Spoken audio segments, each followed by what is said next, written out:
Много това, което казах. Далеч по-скоро Валенсия открива резултата. Алкасер добре се откъсва, запази топката. Сега Парехо я отклонява към Жоао Кансело. Той центрира на първа греда и в крайна сметка Софияне Фегули е човекът, който последен докосва топката преди тя да се озове в мрежата. 15-та минута, Валенсия Гент 1-0 на Естадио Местая. Нуно Еспирито Санто ръкопляска на своите футболисти. Лекият дъждец определено не стряска домакините, нито техните фенове. А Фегули, който бе спряган за продажба през лятото и бе на крачка от това да си тръгне от Валенсия, продължава да бъде един от лидерите на прилепите. Прекрасно отиграване на Фегули, вижте още веднъж. Струва ми се, че с пета тук отигра ситуацията. Да видим. Да, блестящо. Наистина изключително красиво изпълнение. Не бе удобно центрирането, хвана го в крачка, но въпреки това с десния крак, с пета успя да насочи топката в вратата и не само това, но и да я вкара. 1-0 за Валенсия, напълно заслужено. На добрата работа на Руди Гарсия и неговите футболисти на тренировъчното игрище. Сигурен съм.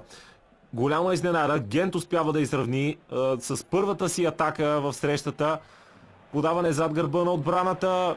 Не бе изчистена топката от Санти Минай. Какъв удар! Ето на това му се казва смелост.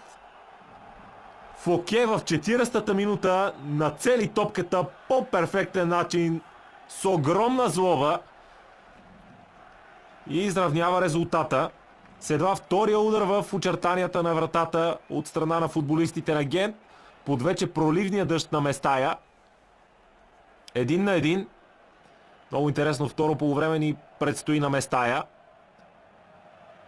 Томас Фоке. Още веднъж. Струва ми се, че тук Санти Мина бе човекът, който изпусна Фоке. Лоша намеса в опита му да изчисти топката. И вижте още веднъж за кръка на Гент. След като допусна изненадващо изравняване.